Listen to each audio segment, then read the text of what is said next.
that is. Right, I'll put my phone down. I was Yeah, just about to ring you up. Well, you're well in good time. It's good to see. Oh, Welcome, everyone. I haven't had much have, to do today, have I? Hey, up. All right, Craig.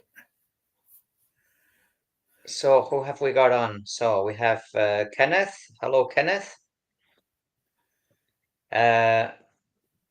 We are not on the ground. Not in this episode. We are going to be talking about one of the processing mills for the underground ore from. Yeah, the average is that right, temperature Tom? underground. Yeah, average temperature underground is about 50 degrees Celsius. So they say. No, 50 degrees Fahrenheit. 15. 50. 50 Fahrenheit. What's that? Yeah.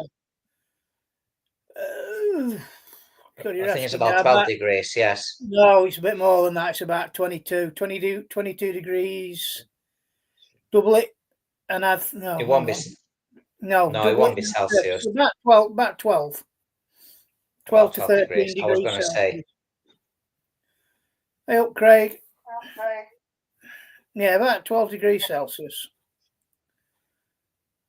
Right, we have Craig as well with us. Yeah, Odgie Good says evening, he'll be Craig. about as well. So John is going to come about. We have And, Kenneth. We have Craig. Andrew we have as well. Yeah. Finds it. Okay, so I think we're going to have a good turnout as usual. Yeah, I'll just send him a quick message just to tell him we've gone live. Yeah. Go on, you're all right. Carry Around on. 9 degrees more like, Craig. Yes, 22 is not right. Yeah, 22 is tropical temperature. Yeah, it is. No, I said 12. 12 afterwards. 12, yeah, 12 sounds about right. We have John. Mr. Hutchinson. Yeah. Have you got your brew in hand? Me? I have got blood orange cider. Blood orange cider, yeah. I've got coconut water. I'm being very healthy tonight. We have Andrew Barry. Is Andrew? Yes. So is that who we are expecting as the special guest? Yes. Well, who worked at the plant, yeah, and who made this video. Wow. So just stay tuned, guys, because this is going to be a special one. We have Andrew himself who worked at the plant, so he's going to be able to give a lot more in-depth detail, and maybe not, even if we can ask him questions as the video review goes. Just a bit of history on this video, if you can update us, Tom, that we are going to be seeing.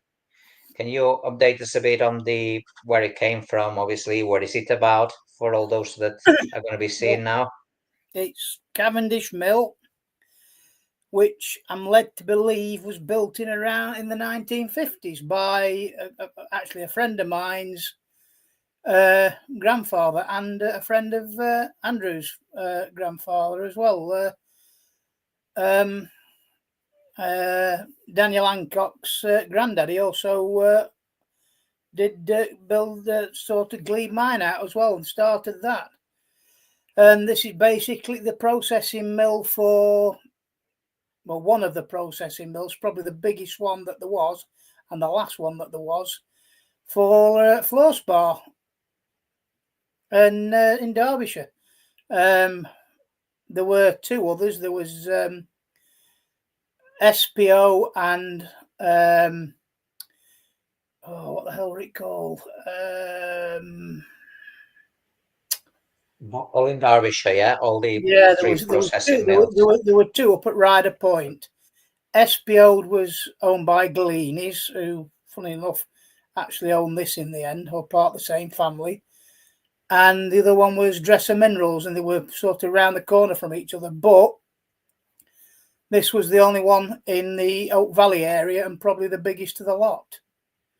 And like I say, it was the last one that worked because the other two shut down. Dressers shut down in the 80s, and SBO shut down in the 80s as well. So this was the last one that was going. Yeah, which it was going going on from all the mines up until last year, was it? We couldn't say, yeah. No, this year, beginning of this year. This year. Yeah, I think. Am I right, Andrew? About January time this year when it completely shut down, February time? Yeah. Sure he'll tell us. So we have a good background of the information that we're going to be seeing. And obviously, this video goes back not many years ago, I think something like 3 years ago. No, it's not even that. I think it was last year, this. Yeah, so this could be the last video actually of the actual working of Cavendish Mill, which shows all the processing of the minerals and all the ore. So yeah, Andrew confirms, yeah, just July last year. July last year. Shut down. Right. I was a bit wrong then. I know the mine shut July time, didn't they? So yeah. Yeah. So we're gonna go straight into the video, and obviously, if we feel anyone has any questions from what has been said on the video, we're going to be stopped and we're going to be answering the questions. And as we have Tom here and our good friend Andrew Barry, who used to work at the mill himself, so he can add any information. You can add any information as you would like, please. It'll be very helpful, because the live stream chat is about everyone really coming together and bringing information to the table, and this is what it's all about. So we have Gareth as well. Big shout out to Gareth, Abandoned and Forgotten Wales. Hey up, Gareth, you all right, mate? Make sure everyone that's on this chat subscribe to his channel. He and his friends have a lot of good content from around the Mid Wales metal mines. So, okay. We are going to be starting the video then, and let's go for it, shall we, Tom? Yeah, go filmed in 2020. Cheers, mate. So it is filmed in 2020. That is a few years ago, yeah. Yeah, so 2020. So it's got to be the last video that was filmed. Yeah, probably. Yeah, so very recent, and just to think that's already the mill's already not working and basically in the process of being dismantled. Really, is going to be quite a good watch. This. Let's go for it.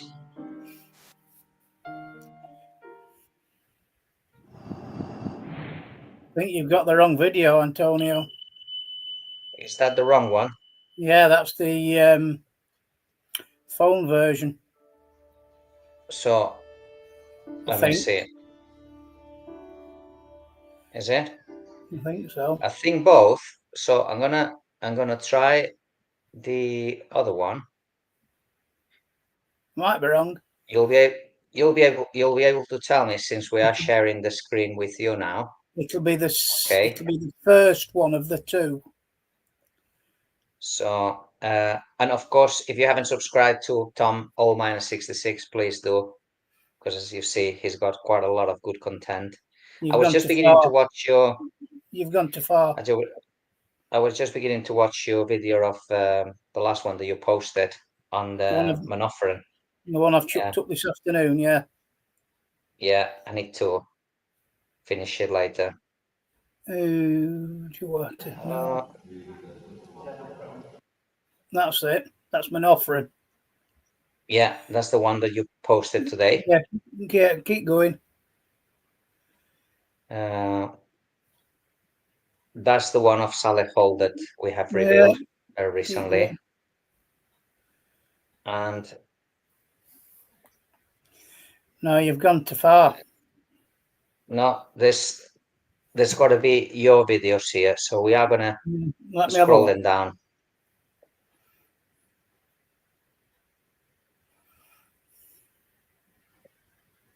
There you are. So you have two of them. So which one will be? It's the one on the bottom line. That one. So this one or this one? I think so. Because this one shows kind of the mobile phone version, I think. Yeah, they both are because it was filmed on mobiles. And that shows much a bit of a wider version, as you can see. Okay. Yeah, I Shall think we go that's the for that mobile one? phone. Yeah, that's the mobile phone version, that wider one. So this is the one we want to watch, yeah? Yeah, I think so. Soon tell you. Okay.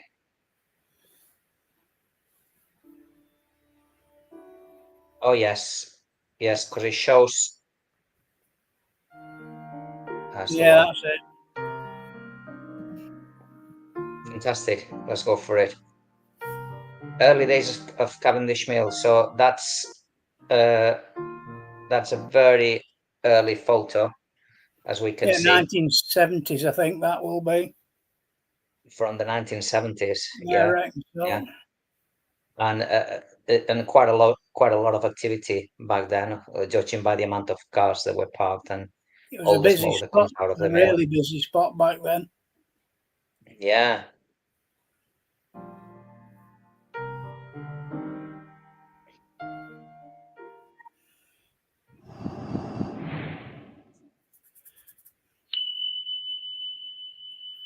Wisdom lamps.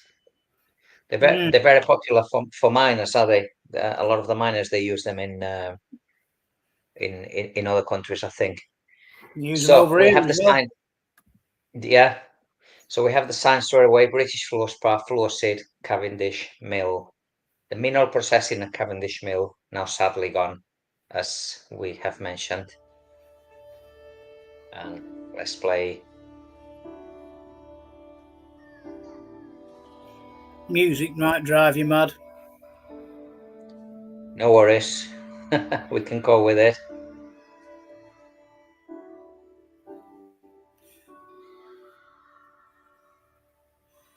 All right, was that the opening ceremony? They could waste. Oh yeah. So we're actually extracting mineral out of our old deposits. What they threw away. Yeah. So what's something viable in that? Yes, it does. Yeah, Gareth, both of them, mate. And Lady Wash and Glebe as well. Yeah, so Gareth was asking question, obviously, if this was the mill that served. Yes, it served. So it All of served them. Lady Wash. It served all of them across different times. So all the Yeah, fluorspar mines in the area. Glebe, then Lady Wash. Lady Wash and Salit at the same time, and Watersaw, because Watersaw was still going when Lady Wash was going, and also Mildam, plus all the little one-man band spar workers who had open rakes, little mines like Hanging Flats, places like that, all went up there to be processed. So, you got your one-man bands who were digging spar out. People like Trevor Broadhurst, who's now, well, I think he's still alive, had a few rakes kicking about. They were running spar in there for years. Well, I presume they were still running spar in there pretty much until it shut. I dare say there must have been odd earlier doing it, were there, Andrew? But yeah, it served a lot of people, hell of a lot of people. There was spar from all over Derbyshire going in there. So very, very busy all the time and across It was busy, many very decades. busy. Yeah. We also had there was a where the old tip was, where they used to tip the spar.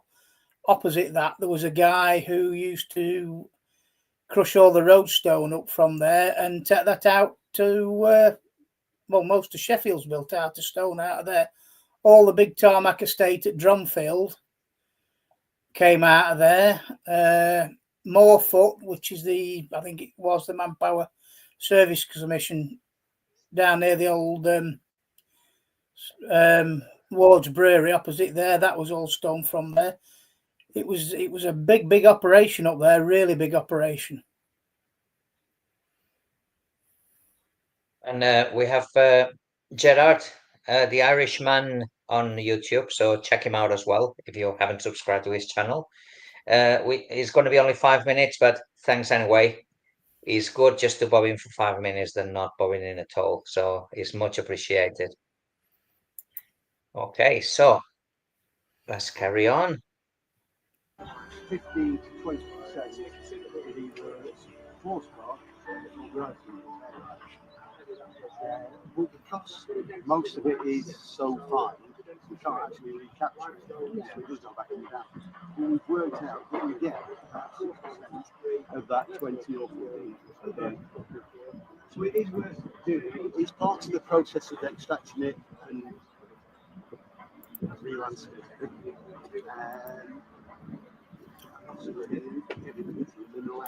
It also helps as well. Sometimes when we just of course mine a lot of rock, the plant also don't like too much coarse material. So this acts as a nice lubricant. As in, if you just put a bucket of rock in, we'd have to put some of that in, otherwise it's never run. Yeah. In the middle of the night when it's really quiet, you can hear the stones rattle in to the hopper sometimes. Yeah, when it's really quiet, can't you? We're up at the mast. We get over there, because that's we're on the super height, and if the wind's in the right direction, you're in it. You can hear it. There's a world over there that they're working out at the moment. Where have subtitles come from, Antonio? Sorry? Where have subtitles come from? Do we want subtitles or not? I don't know, it's up to you. Yeah, I think I'll leave them because I'm sure everyone can hear the original video well. For some reason, I can't hear it too well, so I'm going to leave Oh, the is that why you've got subtitles. subtitles on? All right, okay, mate. Yeah, if that's all right. It's something technical that is from my side. I'm sure everyone can hear. We have Andrew here. Says the last open cast mine was Tearsall on Bonsalmore, which shut in 2019. After that, it relied on mill dam, which could not supply enough ore to keep it going. All right. Tearsall was going a hell of a long time. Tearsall, up on Bonsall Moor, I don't know if you've ever been up there, it was run by Slinters. And, Christ, I can remember going in there 30 years ago with a wagon, fetching stone out of there, because where they were digging spar out, they're also stone. They had a crushing plant for stone. Yeah, a good 30, probably 30, 35 years ago, perhaps. So yeah, that's how long Tearsall's been going. Tearsall's been going since 1970s, early 80s, I think. That's great information. Thanks, Andrew. Like I say, whenever you feel there's something that needs to be added to this podcast, please write it down. Yeah, there's still a million ton of them hills of spar. Yeah, a lot of buried underground. A lot of it buried underground. Yeah, that sadly won't be able to be taken out. There's a lot underwater, so.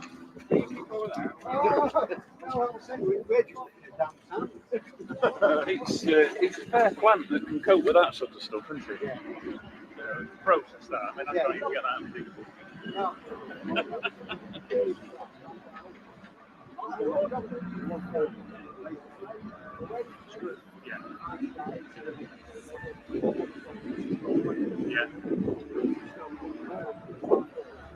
Yeah.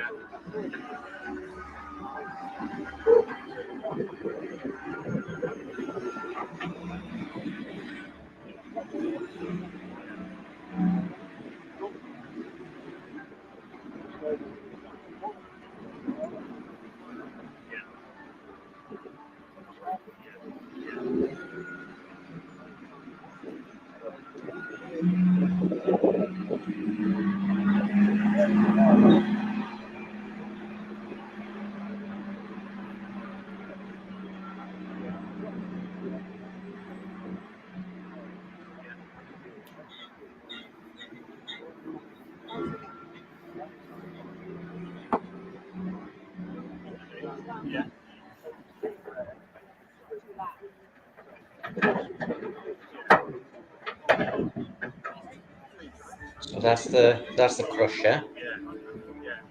Yeah.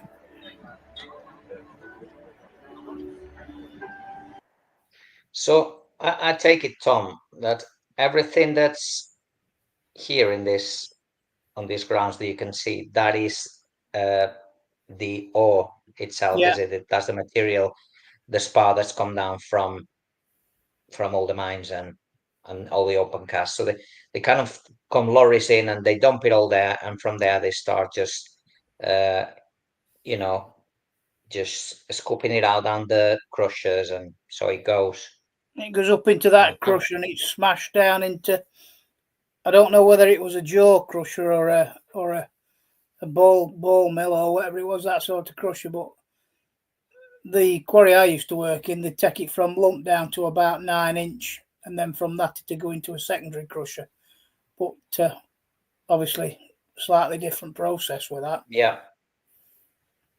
Yeah, we're going to be seeing more close-ups of all these crushers, obviously, and inside the mill as well. What's going on? That's going to be the most interesting bit, I think. Yeah, black engine made of pure spar. We witnessed that. Yes, as John knows, as we know, John did work in Milldam. So interesting. So black engine. Well, that side of Milldam, we could never keep. Back when we worked that end, which was probably the first end of the mine that was worked, we could never keep the shale up. So every time you went in, the spar were absolutely beautiful up there as well. Really, it was like John says, it was pure. But shale kept covering it up. That's why there's big holes, big sinkholes up over Edge, Big Barrel at Bretton and that lot. Yeah, it causes all the collapses. Yeah, the shale is very weak, is it? The shale cap. Yeah, Andrew says tried to wear open water saw, but it was unviable due to unstable ground. It needed to be open casted, which the Peak Park wouldn't let them do it.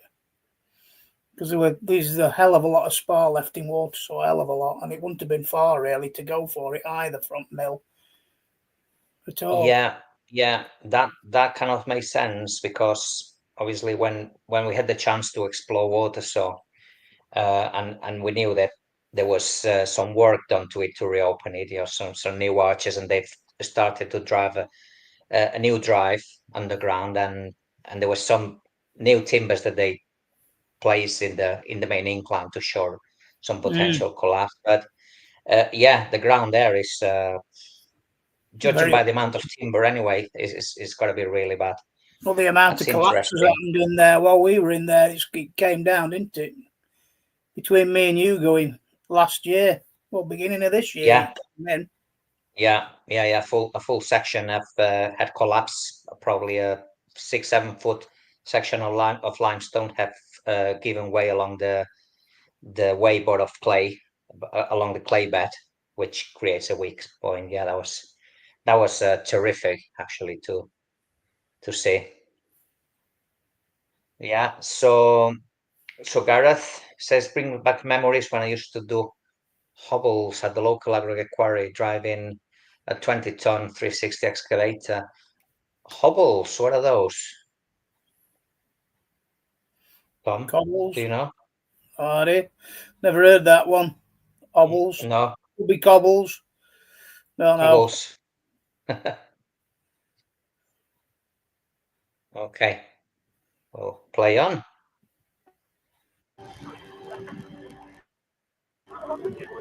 All right, yeah, I get that. They allow it to be mined from up to the surface, not but from the surface down. Quite bizarre, that. Nice big part for you. They were allowed to be on to surface, but not to surface down. Yeah, so the mining had to be so any spar had to be taken from underground. Yeah. Not from the open cast. I guess the Peak Park, probably they were concerned about the impact on the nature reserve, or natural areas like we've seen in Bagdale. In Bagdale mine, there was there was a lot of limestone that was mined illegally, apparently, because the planning permission was only for fluorspar, but they mined down the limestone, which left a big mess on the hill, really. Saying that, I do love quarries. I think quarries are beautiful anyway, but not everyone agrees. I used to drive loading shovel up Backdale in the late 80s for a short while. You've been there, Backdale. I used to work there for a bit. You've been all around, my friend. Like dog shit. So, right, I'm with you.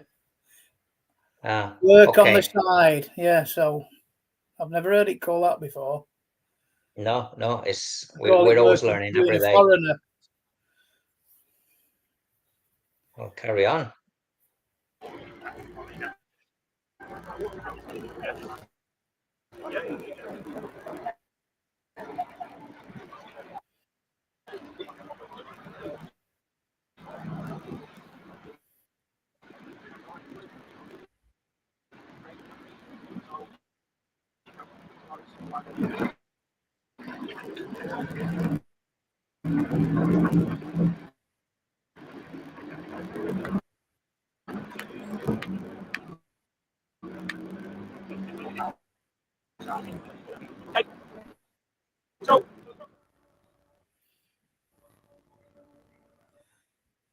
That's it, going up conveyor front crusher.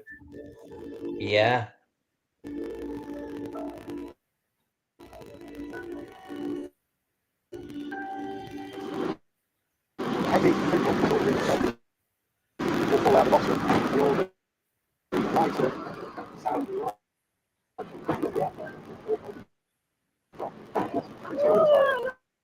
Quality's not great, Antonio. I don't know why.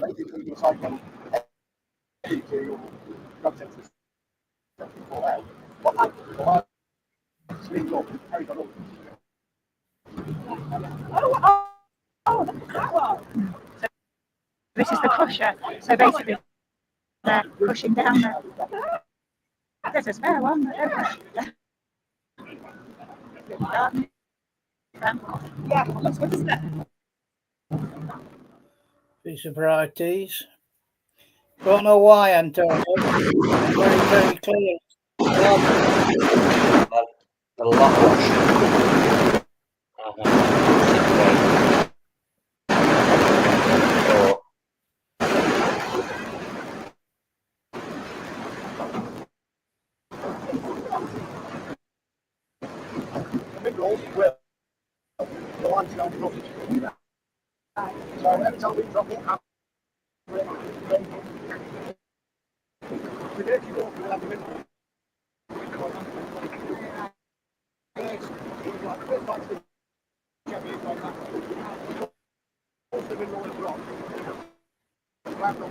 Antonio, what are you playing at? What resolution? Because it's very, very hit and miss, the sound is.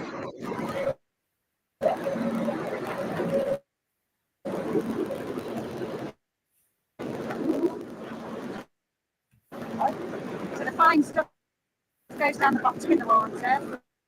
The coarse stuff drops down there.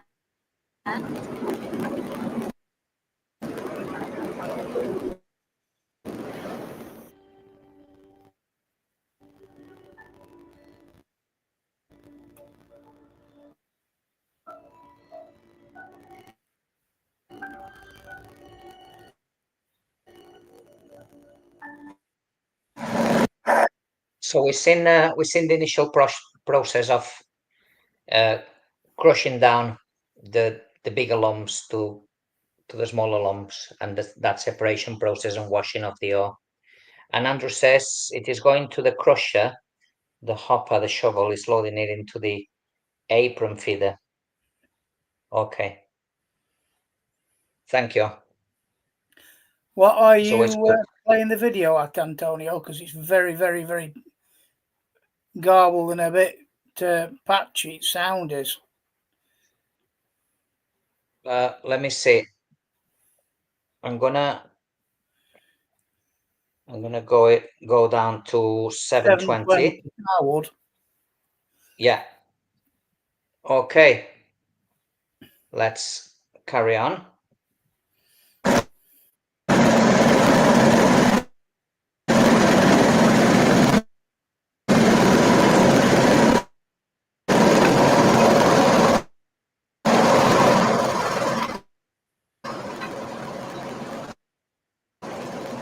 Is it streaming fine now, Tom?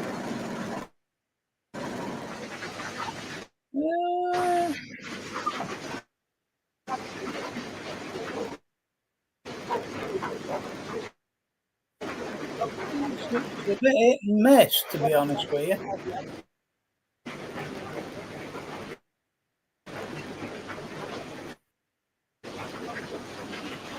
Yeah, it's very jumpy. This is that bit of film that bloke nicked.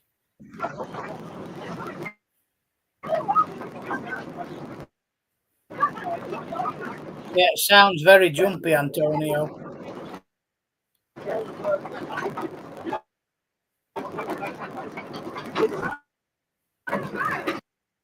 Let's get some feedback from everyone. It's very jumpy, really jumpy. That sound is. Is it jumpy, the sound? Right. Yeah. I got an idea. Let's re-stream it. The video seems fine. It's just the sound is a bit dodgy. Okay. Sounds very dodgy. It's not dodgy on the video. Yeah. So you can see the video fine. Okay. So we're gonna come out of here. So minute 8:35 and see if now it's gonna work. Minute 8:35. Sorry everyone about this little technical difficulties. 8:35. 8:35.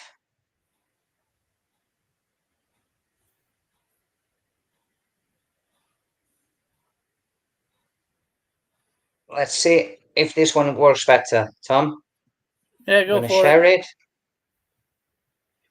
Okay.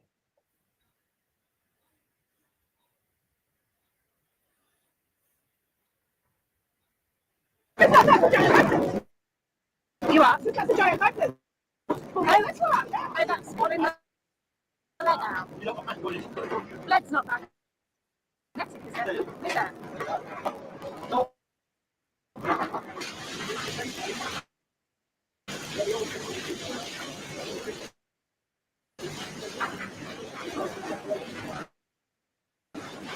under 40 mil, drops down, over 40 mil, goes to aggregate. Limestone goes to aggregate.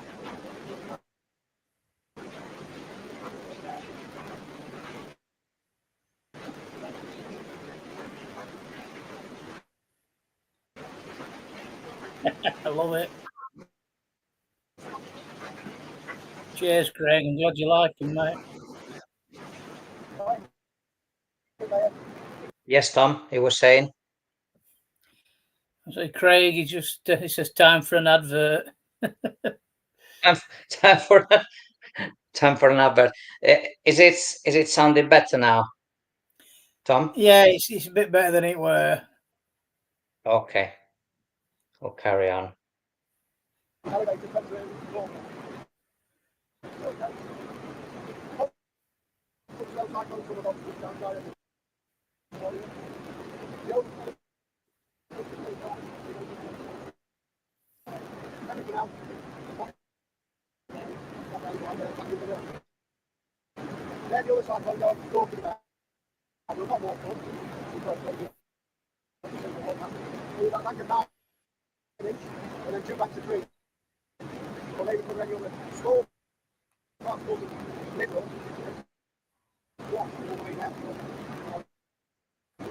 Has that got the magnetite? Any magnetite is covered. That's a place where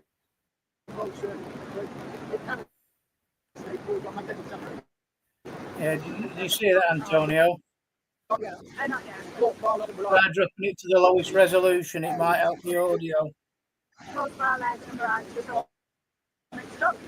Okay, so that's what you want. That's what you want. And is that what you don't want? What you don't want. That's what you don't want. So that's the aggregate, that's the stone. So that's going up to the... That goes up to the amount. That's when it goes big, that's the decorated one. So Lovis will take that away. Restore this. It'll go as aggregate. Then what's going there? And if it's on the back of the wall, you'll set it. You'll set it.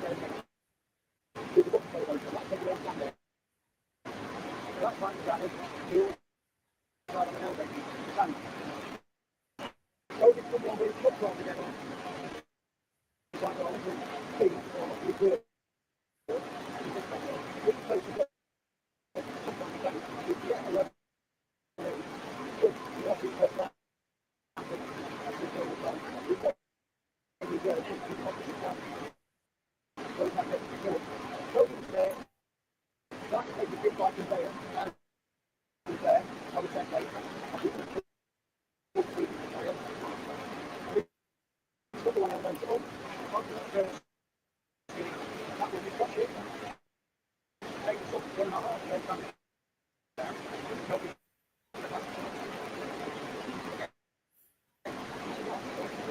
I just reviewing a bit.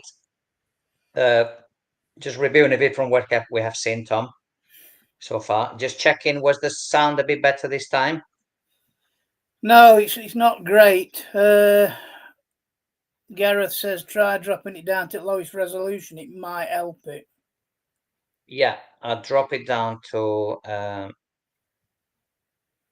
okay, to 720. So hopefully You could that drop will. it lower than that. Yeah, let's try. You know what I need to do? Probably I just need to bite my tongue and pay for the full features in StreamYard. Right? Yeah, that should do it. I did hear that they use magnets as well. Yeah, they Is had that magnets. right? Am I right to say? Yeah, getting any metal off the belts basically, so it didn't go through processing plant and knacker it up. So lead or oat used to get picked up with magnets out that way, drag it out that way, so it didn't go through into other the finer crushing areas where they milled it right down. It'd knacker it otherwise. Yeah, and we have Cameron with us. Hello, my friend. Thanks for joining the chat. And I was going to say as well, Tom, it did show how they separate, obviously, the aggregates, which would be the limestone, from the fluorspar and the barite. So that was interesting process. And we're going to be seeing a bit more. So hopefully the sound is going to hold on for us, and be patient with us, my friends. Thanks for staying on.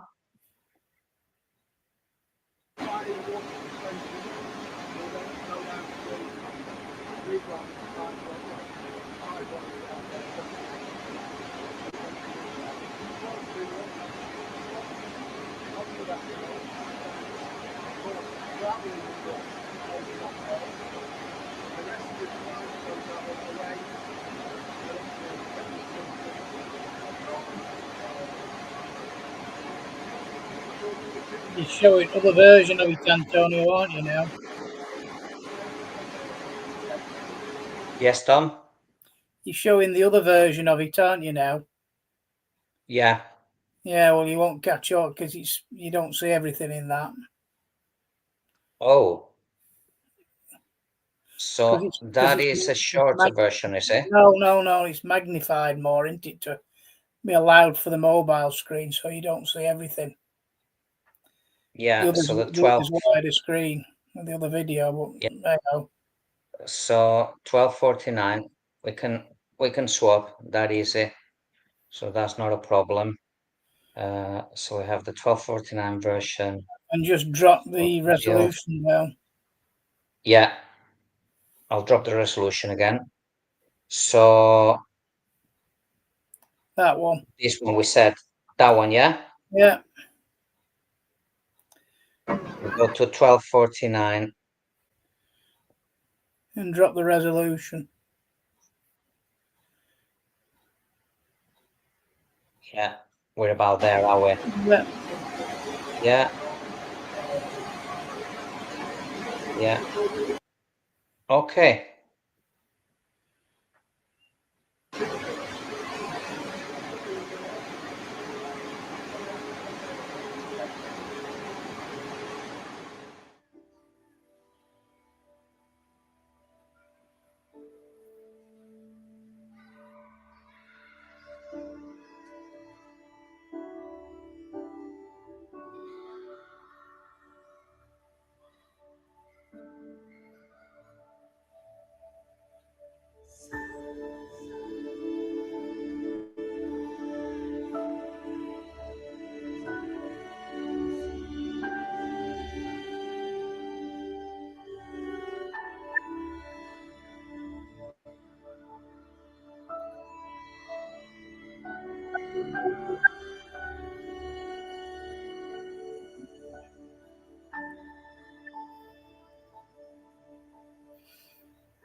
That's Andrew there with green helmet on.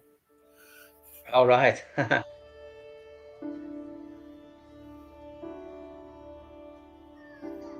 So we're going into the chemical separation now of all the different elements within the spa.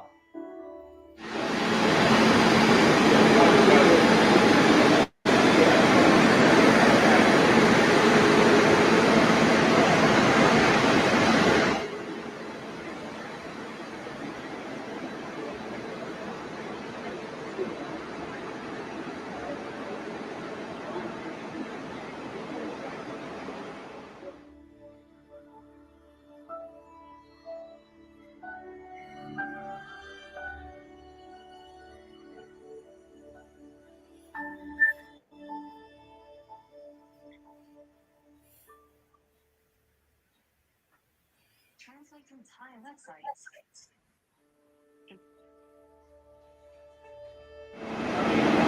Last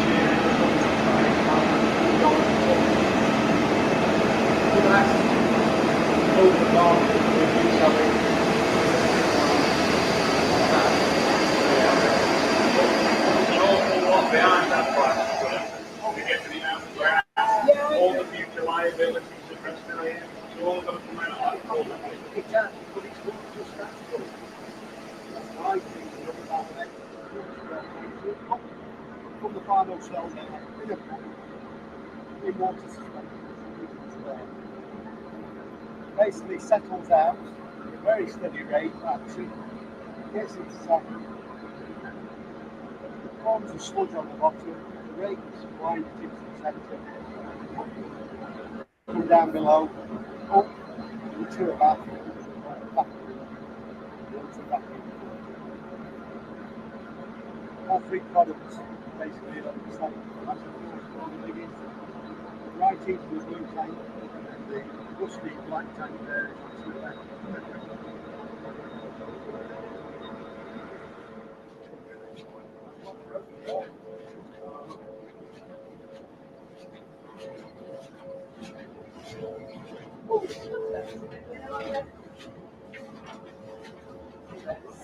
This side of the country is the land of flux. Yeah, no knocking, no way.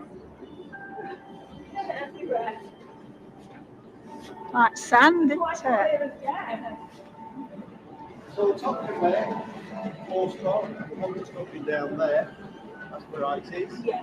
So you Oh, just run right. into a bay, and then a machine operator, who's really private, will come through, go in, and out and store. So it's Fluorspar on top and Brighties going down. Drops in, fluffed up, warmed, blown, circulates round in basically air, drying it out all the time. Basically drops down as a powder, everywhere, as you can see. But mainly up that elevator there, and then it can either put in the packers or the bulk silos are outside there.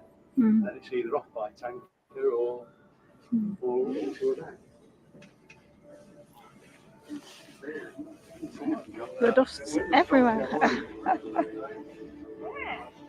Proper job, isn't it? Where do you work then, Andrew? What area do you work in? Do you work? I can't get my basically separate over there. Yeah. So that Again, pile's similar varieties. That's varieties. That's Fluorspar Yeah. dropping down. Oop. The Fluorspar down there. Looks so different after it's Varieties dried. over there. Gosh. Varieties has got like a, almost like a creamy colour, like a pinky creamy colour. That's what that is in that corner there. Yeah. Oh, yes, you can see on the pile there. That's all the creamy kind of Varieties there. powdery stuff. So that's the varieties. The Fluorspar would be more white. That was dropping down And on then- that conveyor belt, wasn't just at the side of you. That's Yeah. They are stood. Yeah, it's just awesome. So from one lump of soil that's all mixed together, how they come to separate it first mechanically, as we have seen, breaking it down, separate by gravity, and then chemically to And this then it point. And dried and obviously floated off, and whatever's left there. It's very Yeah, clever, really, yeah, how to do it.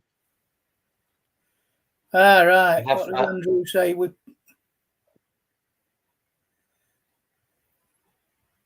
so they plan to fill the last Mill mill run, but unfortunately did not know when we had done it. So we only have these snatch clips from those from those plant tours. They are snippets, but I tell you what, Andrew, I think they are very, very They are informative. interesting. They are very interesting. Yeah, very helpful in understand the post processing of, of all the ore. Obviously, there's the fine details in there, what chemicals were used to separate, whatever.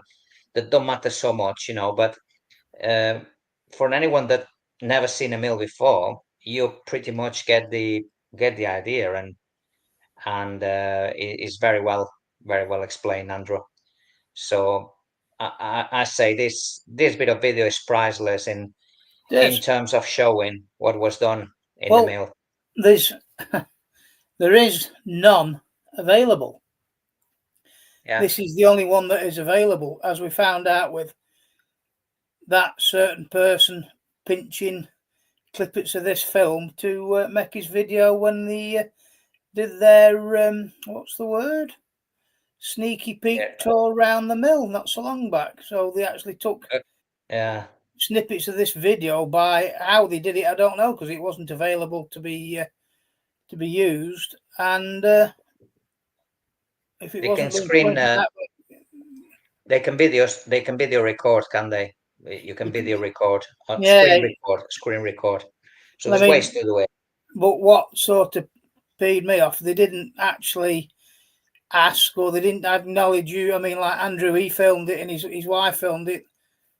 They never acknowledged any of it. They just took it and did it, and it's a bit naughty, that, but hey ho, no you can do about it. Yeah, exactly. No point getting worked up about it, Tom, but yeah, it's one of them. So let's carry on. We are going to see further along the video as well. If I remember, Andrew, you are describing quite well some of the industrial uses of the varieties and the Fluorspar, obviously, which is what everyone always wondered, where does all this, raw materials from underground end up being used? What industries are they going to end up in? Yeah. And as Gareth says, yeah, thanks for filming this. 100%. Yes, the mills have long gone.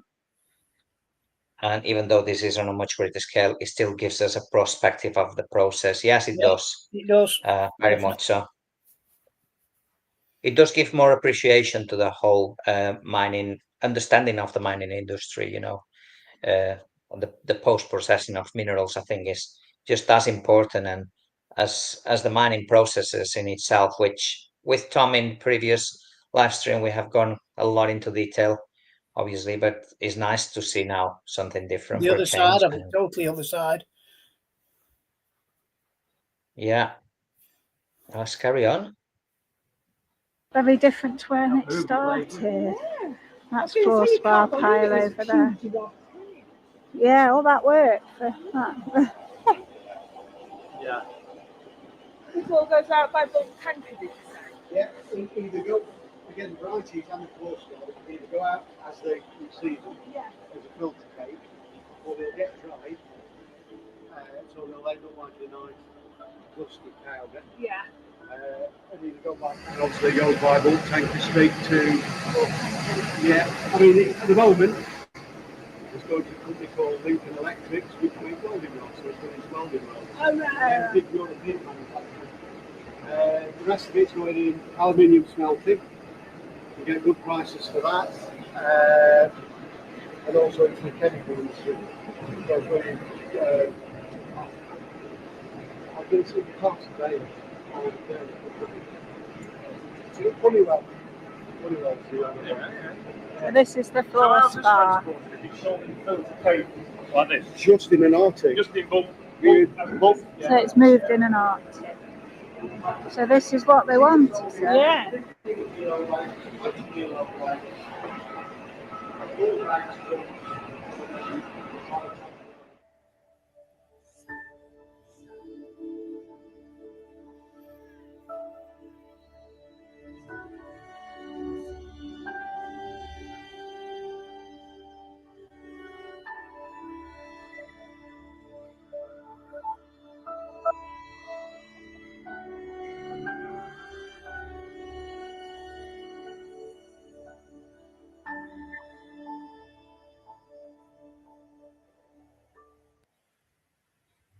Yeah, and we're just going to pause because Andrew is mentioning that it's all going to be demolished very shortly. Yes. So, yeah, it's sad, is it? But Yes. the It's way the end of an it's the way industry, to- really, when you think about it. Yeah, Completely Yeah. gone now, totally disappeared, nothing left. 70 years of that mill being there, or thereabouts, gone.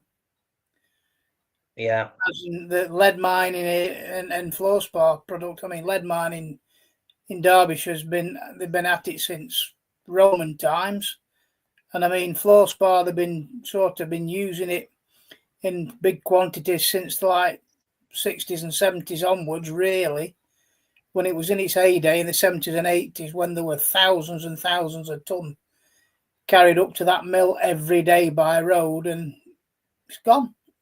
That's it, totally yeah, gone. Sad, yeah, really sad. yeah, yeah. Really is. Like you say, Tom, is the end of an era, and there's quite a nostalgia about obviously being able to watch these videos and of the working times as it is. And Gareth says, shame someone can't do a video of the site before it gets demolished. There is a few about, to be honest with you, mate. There is, yeah. I'm down there next weekend, but I don't know whether I'll have time to do the lot because I've got a very busy day planned. But you never know. I think if someone's going to do a video, Tom, it's got to be you. Definitely. I might be able to get in through the right channels. I'm gonna see. It just depends. Like I say, I've got a very make it justice. You will make the place justice because you'll be able to not just film it, but actually talk through what's left. Obviously, We'll see. Yeah, but thankfully, we still got this video of the working processes, which is absolutely fantastic. So let's carry on. They touched down already on some of the the uses of fluorspar. I mean, So they said it goes in the smelting of aluminium. I Andrew mean, said, I used to take it to ICI, used to take it to Avonmouth and over to Runcorn. The one at Avonmouth, they used to make fluoric acid out of it. They used to pass the acid through the fluorspar to make fluoric acid, and then we'd bring the byproduct back up to Alfreton to a thermalite block plant. Yeah. And that would then go into the blocks. But yeah, it sort of went from Derbyshire down to Somerset and then back up again, which was a bit odd, but it's quite interesting. So it practically did a full circle. Went down as fluorspar and came back as we used to call it slag. Basically, it were slag. Yeah, it was anhydrite, which was the byproduct from making the fluoric acid. Yeah. And I mean, a lot of the Brighties back in the 70s and 80s went to the Scottish oil fields for lubricants for the oil rigs. So it had lubrication properties. Yeah. The varieties. Andrew says his granddad used to work as the winder at Glebe Mine after the war. Wow. And then his dad worked at Cavendish Mill. I know Barry worked at Cavendish Mill. I remember Barry being there in the 70s, his dad.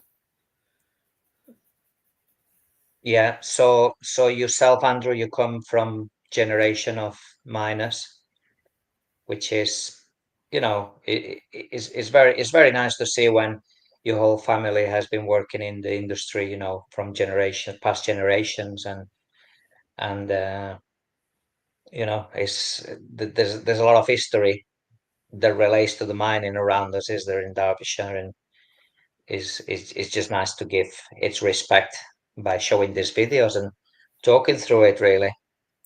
Well, people that lived around the Eam area and Stony Middleton, they either worked in quarries or they worked in mines. There were nothing else really much around there, and I mean, it touched pretty much everybody's life around that area.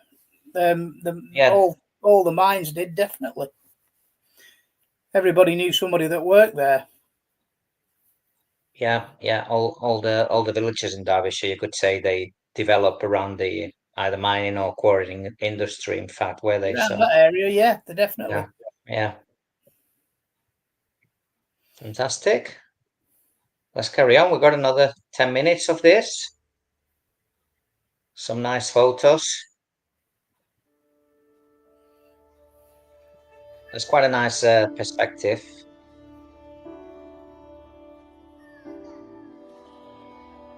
Yeah, so you see the different tanks that holds the different minerals. So this holds the varieties. Varieties in that.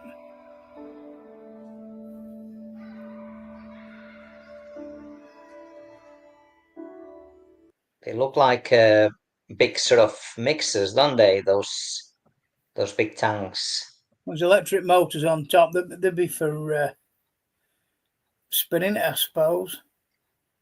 Yeah. I didn't know that. What do they use Brighties in car industry for? I didn't know that. Learned something there. Was used for soundproofing in the car industry. I didn't know that. Yeah. You learn something every day. Yeah, indeed. Yeah, there was many uses to both varieties and fluorite fluorspar, was there? Fluorspar, it's toothpaste as well, fluorite toothpaste. Yeah. The fluoride of the fluorspar goes into toothpaste, yeah. So whenever you brush your teeth, you're brushing your teeth with a bit of the mines, really, don't you? Yeah, probably Chinese now. It's Chinese mines. Chinese so those tanks that we see, flotation. Andrew explains that the flotation, flow, sink, and float. So yeah, that makes sense. They have to mix to let certain materials float and certain and a Yeah, heavier zinc, don't settle, they? yeah. Yeah. But that's Thanks, Andrew. Andrew It's very, there. very. Him. Yeah. It's photo, So I that's Andrew there. think so. He's very, very. It's great. It's a privilege to actually have him on the live chat with us. Yeah.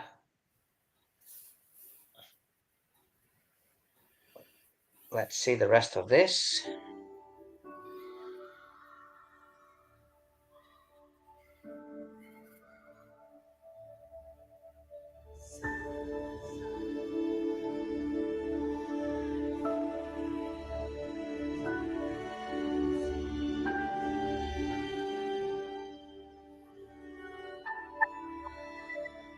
Oh, you were mentioning the hydrochloric acid. Where you, Tom? Floric acid is different. They didn't make it Oh, there. that's different. Yeah, they probably That's had different. hydrochloric acid in them tanks in there, probably. Yeah. They used it for floating stuff off, probably, or separating. Yeah. Is a chemical agent that helps separating, the different elements.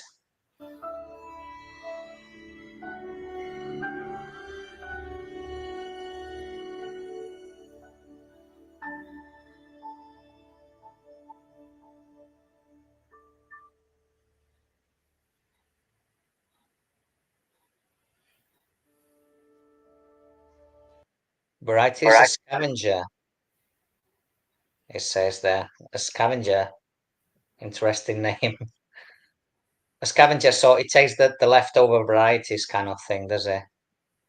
Yeah, I mean, it could be, I don't know. I've seen a scavenger pump which sort of gets what it can out the bottom, whether that's the same. But if you look, that's 7 of 12, isn't it? So there'd be quite a few of them there. Yeah. Yeah, indeed. Yeah.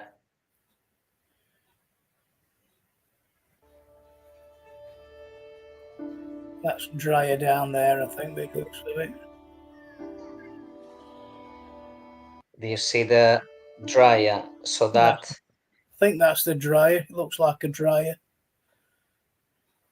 This bit on that one, the round thing there, look. this big round, this big round sort of trommel thing here. Yeah, it looks yeah, like a dryer of this. some sort. Might be Yeah, wrong. yes, yeah. Uh-huh.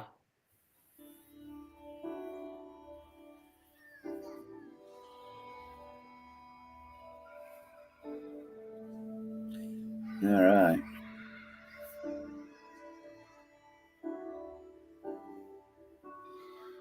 Interesting. Yeah, it's nice to see the photos as well. Material for the final material. Yeah. The series of stages, right? Yeah. So Are you checking for quality then? we're checking for the we're checking for the quality that comes in. Several people locally used to sell material to us, and we used to buy it on our It's a ball mill Fluorspar, or a yeah. dryer. Yeah, so thanks, Andrew. Cheers. He mentions here so that's the flotation, flow sink, and float here. We've seen that. We added agents to flow the spar barites and let off and the waste sunk. Right, yes. So that's where you can see the then separation tanks. Yeah. The round thing was a ball mill. It's 8 foot Yeah. by 4 foot ball mill. Yeah. Fantastic. Thank you. So this is sort of the key to how much they need to get. Yeah. So we know what you need to know the quality that's coming in, and that's right, Andrew. We do, yeah. And the quality that's going out. And the quality that's going out, which is the powdery stuff. Yeah. Yeah. And some customers will accept different grades of material. So, send it throughout Europe, particularly France, Italy, Spain. They've got different requirements. Some are very keen on low lead, low silica, low phosphorus. We can sort of mix and match. I knew it'd be cool. Yeah. I did put that on. Yeah. So, It's all been very interesting. yeah. It's been brilliant. Yeah. Very, The very good. last manager. Right. So they and all that. turn it from So this is the quality 37% of it. to 97% through the processing. 36 an hour. Now that's what's coming in. And then we're removing all the impurities, This has been through all the process. all that process you can see. And it's up to 97. It's called acid break as that. Into that, it's like magic. Just like that. So you've no lead. There's a bit of lead in there. No, that's I think that's Fluorspar. Lead Yeah.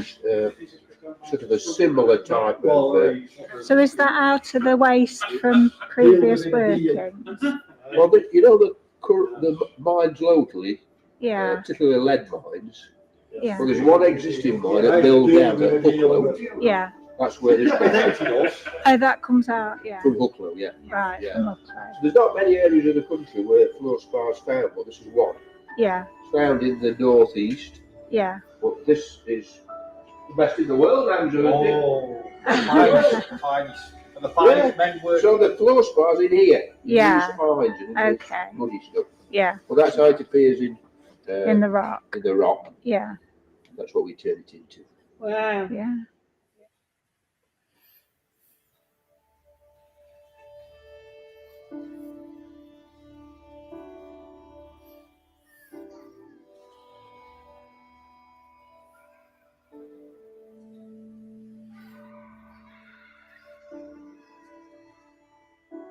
Outside, use the top car park up there to store it. Oh, wow. And the transport goes in it. Because Right. we only used to sell it, or they used to sell it just to Runcorn to ICR. Yeah, yeah. And when it was in ports, they got the acid plant at But Rotherham then as we were well. running a lot longer, weren't we? Oh, they were. It was 7 days a week. So what was the history? I missed that first bit. The When, history. yeah.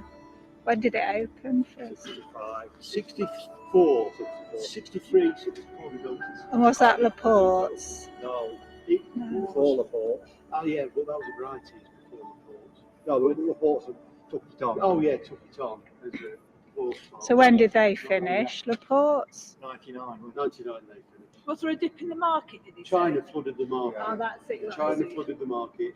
Put everyone out of business. Put everyone out of business. Plus with somebody else who'd spotted an opportunity. Yeah. So, Yeah. so it changed hands. So was it one of the managers that bought it? Or No. kept it running now? The production manager knew at the time. So we have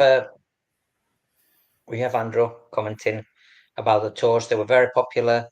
They had a waiting list, but we could not organize them as we never knew for sure if they would be running due to irregular ore supply. Yeah, so they were running tours. Yeah. We should have been on one of them tours, Tom, should we? You've know, probably seen it running anyway, but I've been up there hundreds and hundreds of times, and I never ever walked around that plant. The closest I got was one night. We were working nights, and me and another lad, Alan Mackey's lad, I can't think what his name were now. One at Miners, when we were at Salito, we went up and we dug some. I don't really know what they were. They were like big cones out. We dug some big cones out because they were full of fluorspar, and we dug them out with a pick and shovel. But that's closest I've ever been to Mill. I've been up onto stone ground, up on top with my dad hundreds and hundreds of times. My dad used to run stone out of there in his wagon. And I've been to Mill with a tanker a time or two to pick fluorspar, but I've never had a look round the mill at all. Oh, canteen used to have a brilliant canteen up at Cavendish Mill. Cheap, and the food was brilliant. Used to do some right good butties. most importantly, they make good coffee. No, I don't know about coffee, but they made some good sandwiches. The food was good. Yeah, sounds good. During the process that we seen in the lab, was it mentioned? Because obviously I am having problems with listening from my side, but I can hear everyone is fine here in the video now. Did they mention about the use of lead in the actual industry? Because obviously they must have come across a lot of lead during the processing in the plant. And No, I know. but I presume. Well, at one time it all used to go Tentovens at Darley-Dale. But I don't know. I don't know what they did. Yeah. What they did with the lead from there. I haven't got a clue.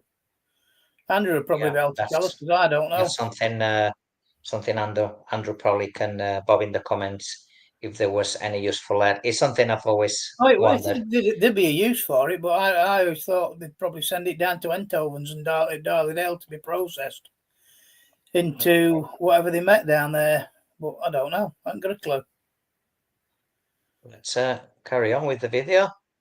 I knew an investor, Peter Robinson, who's now the chair. Oh, right. He took it on. Yeah.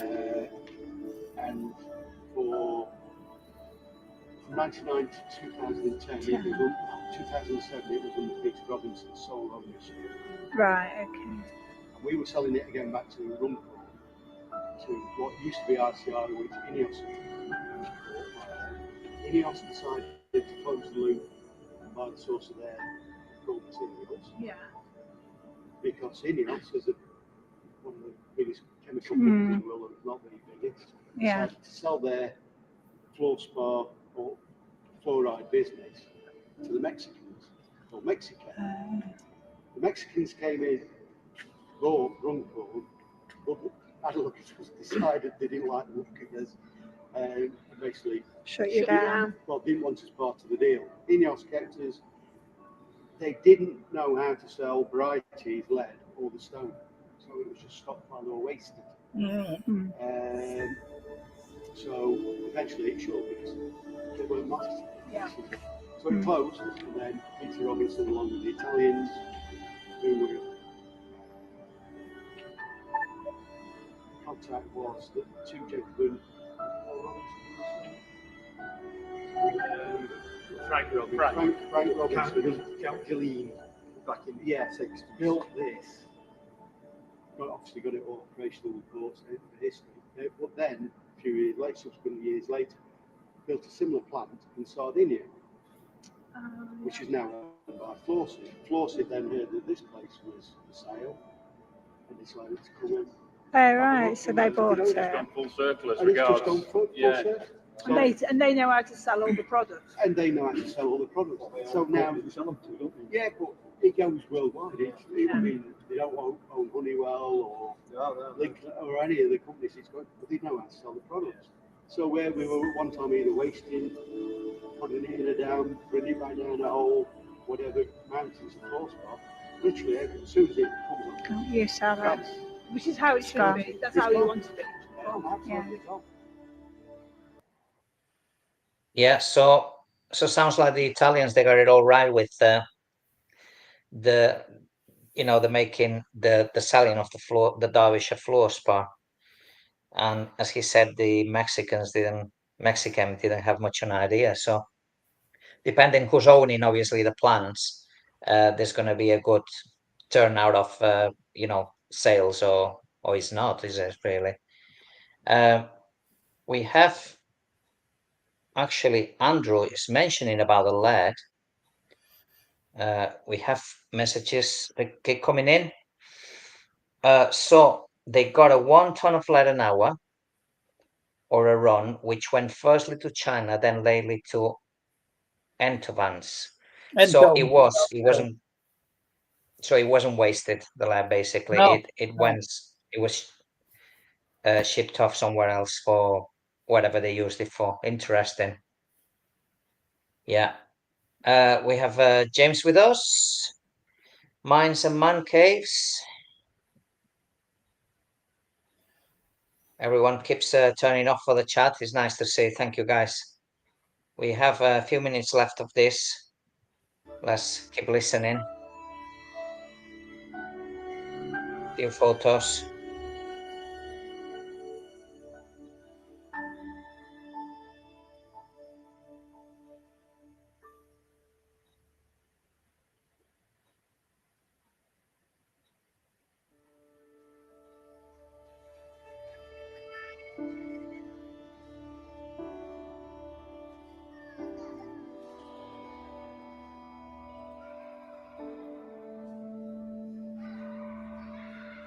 Yeah, that's So we were seeing first on the video the that crusher working, and now you see there on this picture already being dismantled, and I don't know what's left of it now, but yeah, it's all going.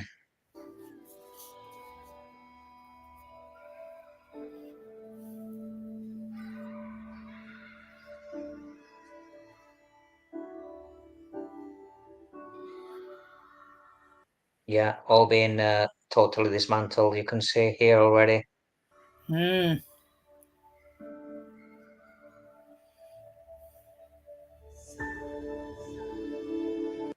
That's where the crusher was sat, was it? I think. Yeah, Yeah. I think so.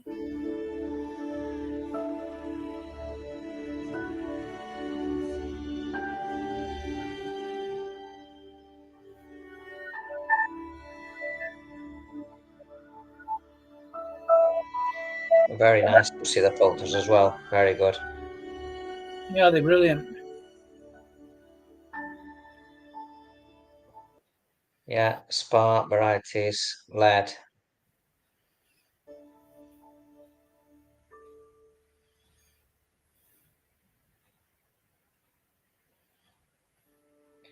So those were made in Leeds, were they? Baxter, Leeds, England. They were big, traditionally big steel makers, were they, like Sheffield? Not really. They made a lot of machinery up there. Oh, so it was more machinery and not so much the actual production of steel. Steel was made in Sheffield. That's a crusher, that is, Antonio. Yeah, that is the crusher, is it? Yeah. What's left of it, obviously. Yeah. Yeah. Lead filter.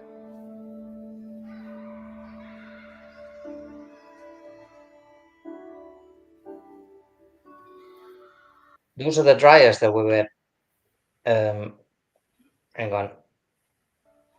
Those are the dryers, are they, I think, that you were mentioning, Tom? Filter.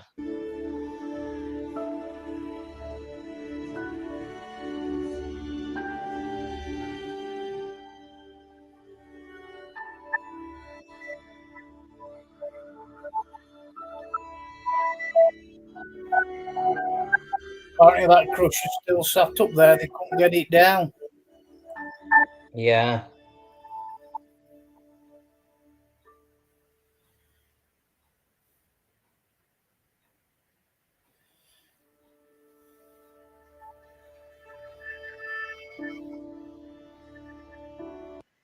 Those are the separation tanks. The floating tanks, they call them as well, do they? Yeah, flotation tanks. Flotation tanks, yeah. Probably a bit of weight in that crusher. Definitely.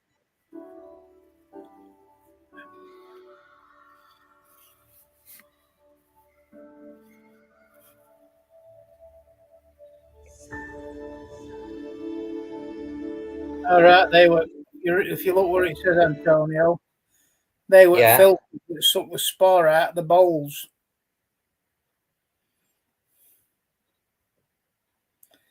The ones where you're on about separation tanks. They were filters. Yeah.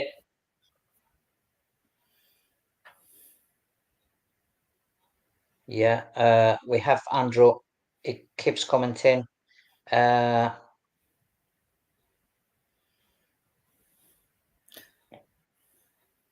So they could make approximately 10 tons an hour of spar on an 8-day run. Wow. That's incredible. That is the Baxter Crusher sat up there. Yes, you were saying, Tom. Thank you. And they could not get it down. Okay. And they are the filters that suck the spar out of the bowls. Yeah, they're the what you thought were flotation. They were filters. Oh, they were the filters. Yeah, it's great. It's great to have Andrew with us. Really, it's helping a lot. Thank you.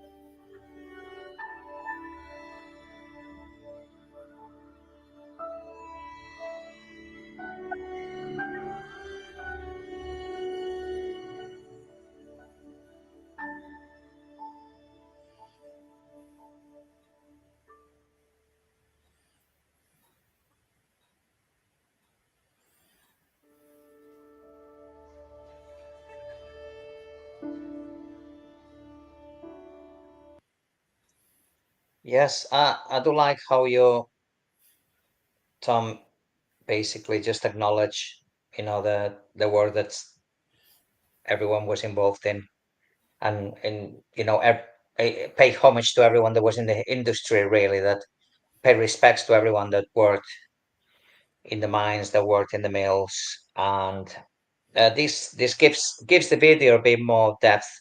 I do quite like the music. They put it in the background as well.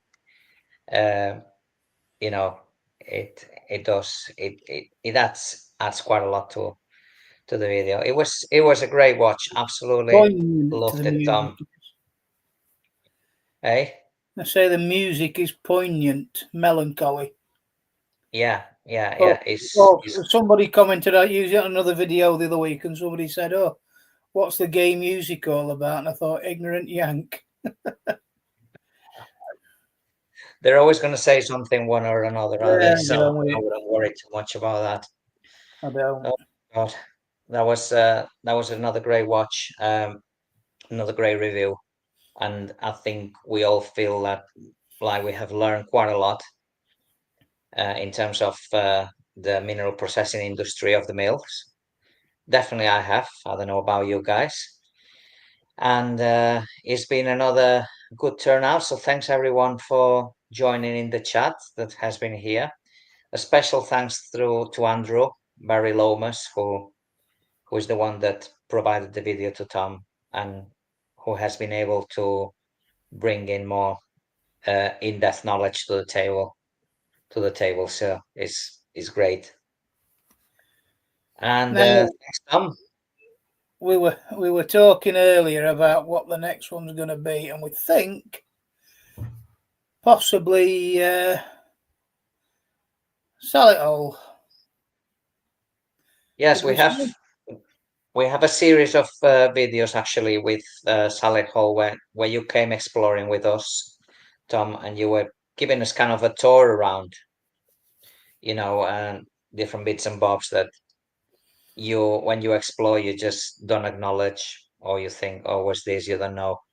And you were explaining quite thoroughly, during the explore, and just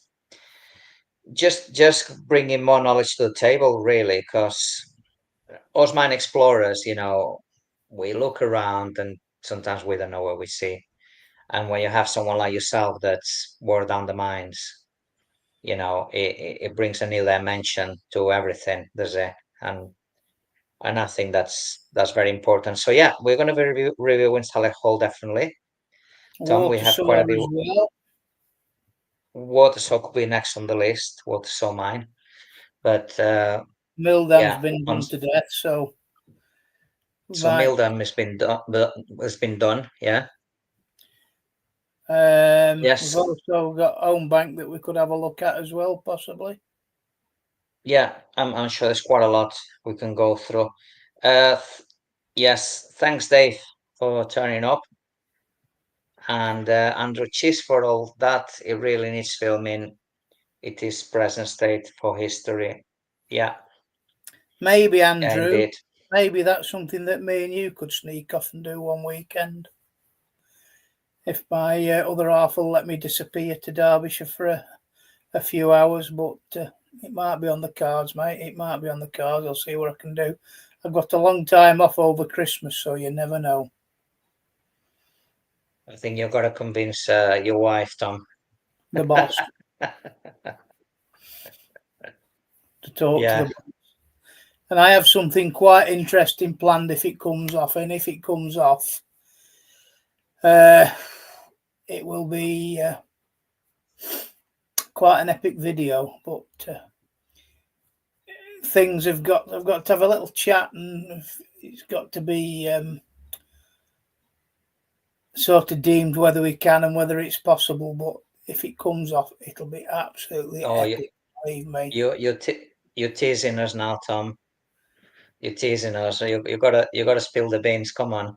I'm saying nothing. I can't say anything because I don't know whether it'll come off or not. So okay, we just have to wait and see. We'll wait and see. Fantastic. Yes. Yes. Maybe we'll have to send you in incognito, Andrew, and film it, and I'll chuck a video together for you. We could do it that way. Anybody want a mug? Yes, let's go on for some some merchandise. Merchandise. Antonio's got one. Craig's got several. In fact, can I even put pictures on them? I don't know. Can you see on the end of that? Craig's got the better one. He's got the Dragon's Eye mine on his. My camera won't pick it up.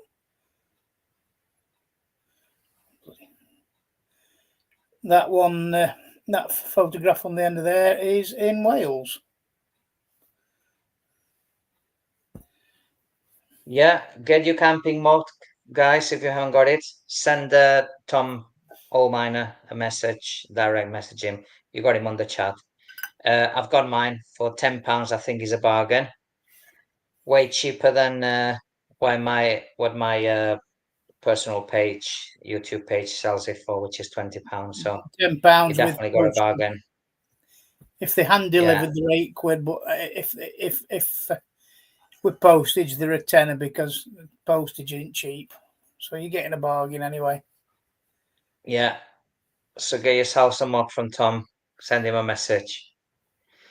And you can personalize it with any picture, any logo that anybody would want, which is fantastic, actually. So, well, the present Andrew says that, yeah. He's quite accommodating when he's available. Yeah, when he's available. If he's ever there, probably. Hey. Right. What's that one? Gareth, picture of the water wheel. Send it me. Yes. I will talk to my lady wife and see what we can sort out. Yeah, you can send him kind of a preview of what it's going to look like with the picture on the mug, don't you? To resize it and God knows where else, you see, to make sure they fit. Yeah. You can send him a preview. Yeah, fantastic. Yeah, it would look good. The water wheel, yeah. Good. Yeah, that's a good mine. Right, and good night, guys. Send me your logo, Gareth. I can also was that on the other side as well. Yeah, logo on one side and water wheel on the other one. That look nice. Yeah, it would. Yeah. Thank you, guys. So we shall see you on another time on another live chat very soon. We haven't got one schedule yet, but we will do. I'm available next week. Next week. I'll be back to work. Yeah, next week. The week after, but you never know. Yeah, we can start the Sally Ho series next week, I think, Tom. Could do. We'll plan one out. Okay. Right. No worries. Good night, everyone. It's been good. Good night, Tom. It's See you been later, really mate. good. Yeah, it has. Cheers, Andrew, for joining us. It was much appreciated what you've done, and just put us right, because, like I say, I don't know much about the mill, and you do. It's been brilliant. Thank you. It has been, indeed. Good night. Good night, everyone. No worries. We'll see you later. Bye-bye. Bye.